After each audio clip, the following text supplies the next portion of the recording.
Hello, today we are going to look at dividing fractions. And remember the rule that Mrs. Kinderman and I keep saying.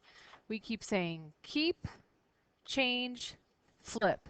So let's take a look at our first example. If I write 7/9 divided by 1/4, here's how I would solve this. One, I would recognize that I have two fractions. I have 7/9 and I have 1/4. So therefore, I could just go ahead and keep my first fraction, 7/9.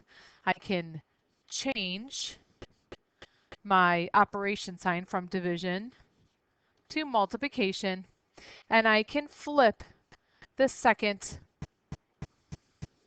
fraction, 1/4, so that it is 4/1. Now I am ready to multiply my numerators. 7 times 4 for my numerators and 9 times 1 for my denominators gives me 28 for my numerator and 9 for my denominator.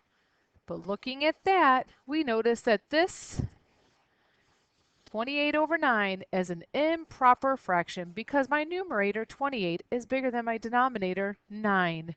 Therefore, I'm going to go ahead and I'm going to use my multiplication chart. Let me put this down.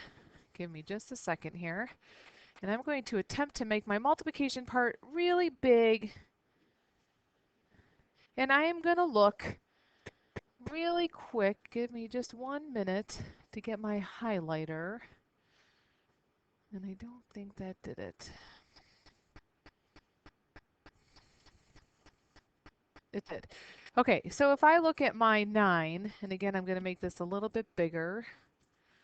I apologize. And I look at 9, and I'm going to follow the 9, and I'm going to ask myself, how many groups of 9 can I get into 28? Well, I'm going to just follow it along, and I notice that, oh, I can only go as far as 3. So I can say that 9 goes into 28 3 times.